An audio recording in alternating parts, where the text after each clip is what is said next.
महर्षि पुनर्वसु आत्रेय ने चरक संहिता के सूत्र स्थान के पहले दीर्घन जीविती अध्याय में 5 प्रकार के नमक बताए हैं।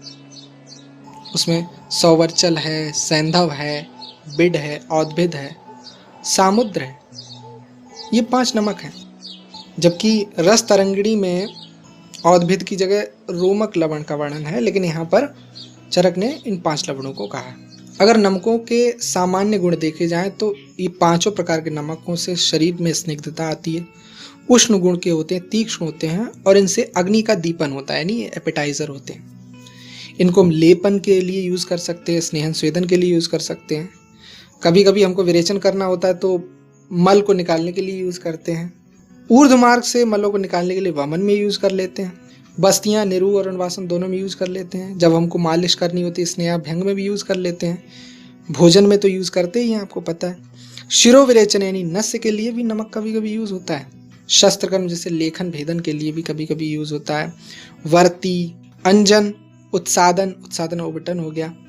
और कभी कभी अजीर्ण, अनाह, वात विकार, गुल्म हो गया, किसी को बहुत अधिक पेन हो रहा है, उदर रोगों में इन 5 नमकों का प्रयोग करते हैं। ये डिफरेंट कंडीशंस थी जहां पर नमकों का यूज होता है। मूत्र क्या होते हैं? मूत्र तो सभी जानते हैं, लेकिन आयुर्वेद में 8 मूत्र जो पुनर्वसु आत्रेय ने कहे हैं उनका हम बात करेंगे। तो आयुर्वेद में 8 मूत्र जो है, जैसे भेड़, बकरी, गाय का मूत्र, भैंस का मूत्र, हाथी का मूत्र, ऊंट का मूत्र, घोड़े का मूत्र और गधे का मूत्र, ये 8 मूत्र हैं। इनका आयुर्वेद में नाम आया है महर्षि पुनर्वसु आत्रेय के द्वारा। सभी मूत्र जितने भी ये नाम 8 बताए हैं, ये सभी उष्ण होते हैं, सभी तीक्ष्ण होते हैं, सभी अरुक्ष होते हैं। अरुक्ष मतलब होता है कि इनमें रूखापन नहीं होता है, इनमें थोड़ा सा चिकनापन रहता है। कटु और लवण रस वाले होते हैं।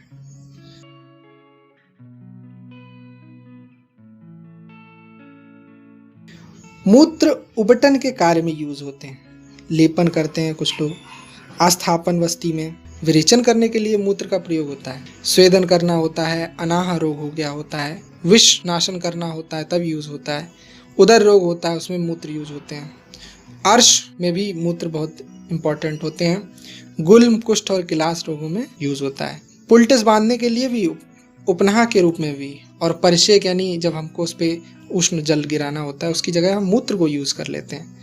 मूत्रों से अग्नि दीपन एपेटाइजर होते हैं। मूत्रों से विष का नाशन होता है। मूत्रों से कृमि नष्ट होते हैं। पांडु रोग से पीड़ित अगर रोगी है तो उसके लिए मूत्र बहुत कल्याणकारी कहा गया है। मूत्र पीने से कफ शांत होता है, वायु का अनुलोमन होता है और पित्त का गुदा से बाहर निष्कासन होता है। ये हमने सामान्य मूत्रों के गुण बताए। अगर स्पेसिफिक तौर पे अगर हम देखें कि किस मूत्र का क्या गुण है, तो अगर भेड़ का मूत्र जैसे हमारे पास है, तो भेड़ का मूत्र रस में तिक्त होता है, स्निग्ध होता है और पित्त का अविरोधी होता है, यानी पित्त को घटाता नहीं। अगर पित्त है तो ये कुछ एक्ट नहीं करेगा, अविरोधी होता है, विरोध नहीं करता है। बकरी का मूत्र, यह रस में कषाय होता है, मधुर होता है, पथ्य होता है और दोषों का नाशन करता है। गाय का मूत्र कैसा होता है? गाय का मूत्र रस में कुछ मधुर होता है, दोषों को तो नाशन करता ही है, कृमि और कुष्ठ को भी दूर कर। अगर इसका आभ्यंतर पान किया जाए तो कंडू और जितने भी उदर रोग होते हैं दोषजन्य, उनमें डिफरेंट सिचुएशंस के अकॉर्डिंग काम करता है। जो मैं बता रहा हूँ इनके लिए एक अच्छे फिजिशियन से मिलकर ही सब कार्य करने चाहिए। ऐसा नहीं कि यहाँ पर लिखा है तो इन सब चीज़ों को डायरेक्ट आप यूज़ करने लगें। इसके बाद आता है भैंस का मूत्र। भैंस के मूत्र में अर्श होता है, किसी को अगर शोफ होता है, पूरी बॉडी में अगर सूजन है, उदर रोगों का नाश करता है और क्षार युक्त होता है और सारक होता है, यानी इसमें मूवमेंट कराने वाली प्रॉपर्टी अच्छी होती है। हाथी का मूत्र रस में लवण होता है, कृमि और कुष्ठ के रोगियों के लिए हितकारी होता है। और कुछ लोग ऐसे होते हैं जिनको विबंध हो जाता है, कॉन्स्टिपेशन होता है या मूत्राघात हो जाता है, या जिनके शरीर में विषजन्य विकार या कफजन्य विकार हैं या जो अर्श रोग से पीड़ित हैं, उनके लिए बहुत लाभदायक है। ऊंट के मूत्र को अगर देखें तो रस में तिक्त होता है, श्वास, कास और अर्श को दूर करता है। घोड़ा तिक्त और कटु मूत्र वाला होता है, कुष्ठ, व्रण और विष को दूर करता है। गधे के मूत्र को अगर देखें तो गधे का मूत्र भी इंपॉर्टेंट है, अपस्मार, उन्माद और ग्रह रोगों को दूर करता है। इस प्रकार हमने बताया कि कौन से मूत्र हैं, कहाँ पे कैसे एक्ट करते हैं, ये बहुत ही इंपॉर्टेंट बात थी। दूध भी यूज होते हैं, 8 प्रकार के दूध भी हैं आयुर्वेद में। 8 ऐसे दूध हैं आयुर्वेद में जो बहुत महत्वपूर्ण हैं। तो जैसे अभी 8 मूत्र पढ़े थे, अब 8 दूध पढ़ते हैं, उनके गुण उनके कर्म समझते हैं। तो भेड़ी का दूध होता है, बकरी का दूध, गाय का दूध, भैंस का दूध, ऊँटनी का दूध, हथिनी का दूध, घोड़ी का दूध और स्त्री का दूध। ये 8 दूध हैं जो बहुत इंपॉर्टेंट हैं। सामान्य तौर पर अगर देखें तो सभी दूध रस में मधुर होते हैं, गुण में स्निग्ध होते हैं, ठंडे वीर्य के होते हैं और दूध दूध को बढ़ाने वाला होता है। दूध से आह्लाद उत्पन्न होता है, दूध से शरीर की वृद्धि होती है, दूध से वृष यानी एफ्रोडिजियक होता है, दूध से मेद यानी धारण शक्ति बढ़ती है और बलवर्धक होता है। दूधों से मन को अपना कार्य करने की शक्ति मिलती है, दूधों से वाइटलिटी यानी जीवनी शक्ति मिलती है, दूध से श्रम नाशक होता है यानी थकावट दूर होती है, दूध से श्वास और कास का नाश होता है और रक्त पित्त रोग दूर होता है। यहाँ पर जो भी सिचुएशंस हैं इनमें कई लोगों को सवाल उठ रहे होंगे कि ये ऐसा कैसे हो सकता है। तो इसमें डिफरेंट टाइप के श्वास हैं, कास हैं और उसके अकॉर्डिंग उसमें हम लोग देते हैं। बहुत सोच समझ के इन चीज़ों को दिया जाता है। भग्न का संधान करने वाला होता है, किसी को अगर फ्रैक्चर हुआ है तो दूध जो है उसमें संधान करने की क्षमता अच्छी होती है। और दूध ऐसी चीज़ होती है जो सभी जीवधारियों के लिए साथ में होता है, क्योंकि जितने भी मैमल्स होते हैं आप अधिकतर देखेंगे सब दूध पीते हैं, माँ का या किसी अन्य दूध के सोर्स से दूध पीते हैं।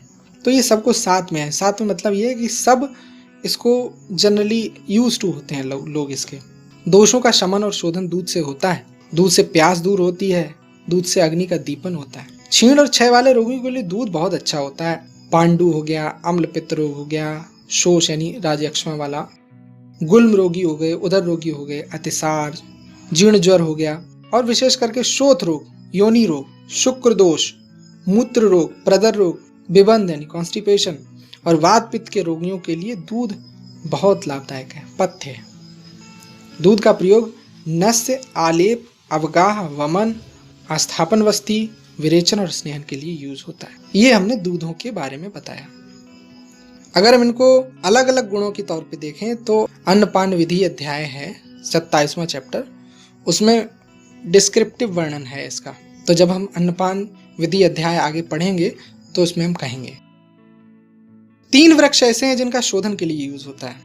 मूलिनी फलिनी हम लोगों ने पहले पढ़े हैं। अब 3 वृक्ष ऐसे हैं जिनका शोधन में यूज होता है, स्नूही, अर्क और अश्मंतक। स्नूही तो सेहुड़ या थूहर बोलते हैं लोग, अर्क मदार होता है, अश्मंतक भी एक प्लांट होता है।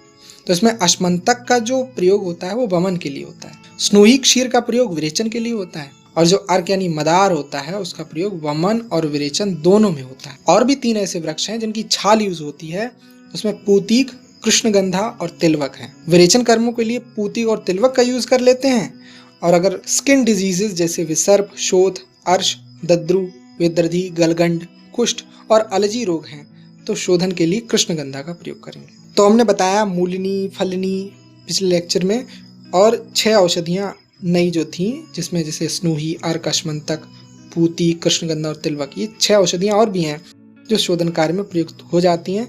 ये विद्वान लोगों को समझना चाहिए।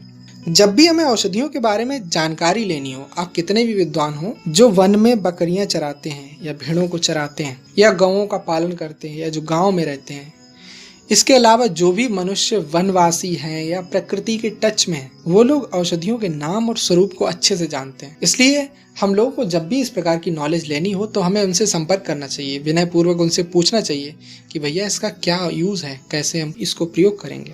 हालांकि जो औषधियों के स्वरूप को नहीं जानता है लेकिन उसको प्रयोग को जानता है तो भी उसको तत्व जानने वाला कह देते हैं, हम कहते हैं कि वो तत्वविद है। लेकिन जो व्यक्ति औषधियों को सब प्रकार से जानता है वो तो बेस्ट है, उसके बारे में तो कुछ कहना ही नहीं। और श्रेष्ठ चिकित्सक तो वही होता है कि जो प्रत्येक पुरुष की परीक्षा करता है, देश, काल और उन औषधियों का प्रयोग उसी के अकॉर्डिंग कर लेता है, वही उत्तम है। दूसरी बात, आचार्य पुनर्वसु आत्रेय साफ साफ कहते हैं कि ना जानी हुई औषधि उसी प्रकार प्राणघातक होती है जिस प्रकार विष, जिस प्रकार शस्त्र, जिस प्रकार अग्नि और जिस प्रकार इंद्र का वज्र प्राण को हर लेता है, उसी प्रकार जो औषधि हमको पता नहीं है, जिसके बारे में हमको नॉलेज नहीं है, वह उसी प्रकार खतरनाक है।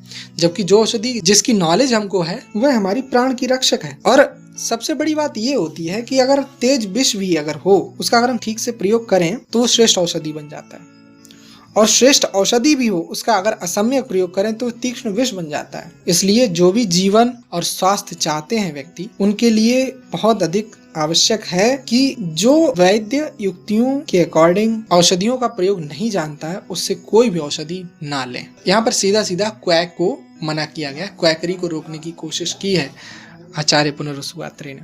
और मूर्ख वैद्य को तो उन्होंने बहुत भला बुरा कहा है। कह रहे हैं कि यदि सिर के ऊपर इंद्र का वज्र गिर पड़े तो हो सकता है मनुष्य की आयु बच जाए, लेकिन अगर मूर्ख वैद्य द्वारा प्रयुक्त औषधियां कभी भी रोगी ने ले ली तो नहीं बचेगा, मर जाएगा निश्चित तौर पे। फिर उन्होंने इसी के बाद उन्होंने ये भी कहा कि कुछ वैद्य ऐसे होते हैं जो बहुत बड़े ज्ञानी समझते हैं अपने आप को, और ज्ञानी समझने के चक्कर में वो वैद्य दुखी और शैया पे पड़े हुए जो श्रद्धालु रोगी को बिना समझे बूझे औषधि दे देता है, वह धर्महीन होता है, वह पापी होता है, वह मृत्यु तुल्य होता है, वह मूर्ख होता है। और ऐसे वैद्य से अगर कोई व्यक्ति बात भी कर लेता है ना तो उसको नरक मिलता है।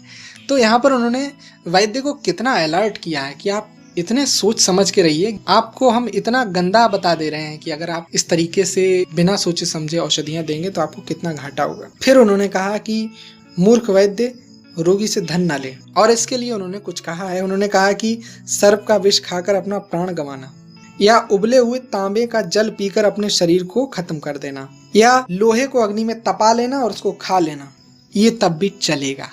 लेकिन आप वैद्य का भेष बनाए हैं और रोग से पीड़ित व्यक्ति है, वो शरण में आया हुआ है, उससे अन्न पान धन ये सब ले रहे हैं, ये तो बहुत गलत है।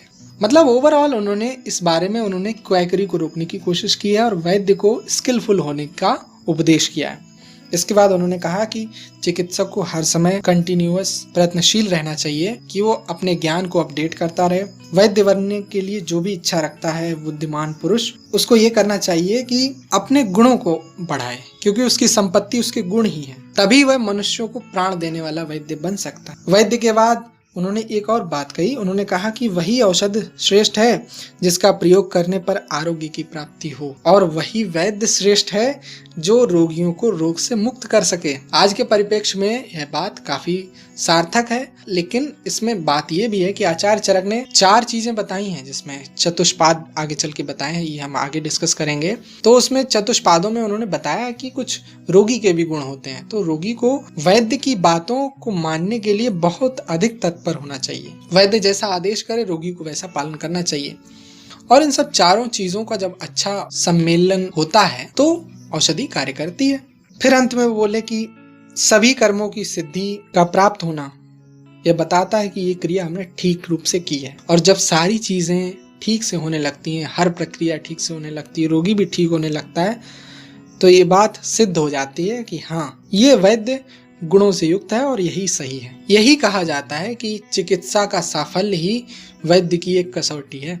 इति अग्निवेश कृते तंत्रे चरक प्रतिसंस्कृते सूत्रस्थाने भेषज चतुष्के दीर्घं जीवितियो नाम प्रथमोऽध्यायः। इस प्रकार यह सूत्र स्थान का पहला अध्याय समाप्त होता है।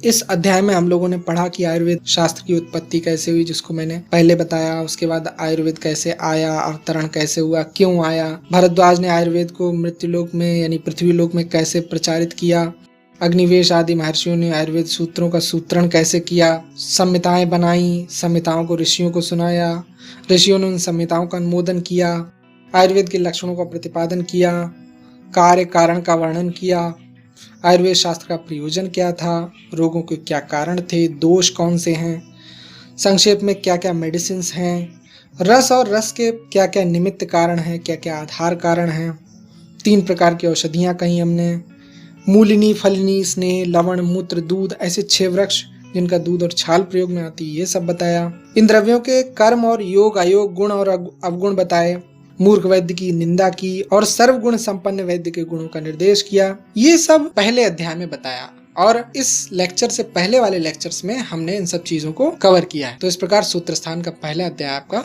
समाप्त होता है।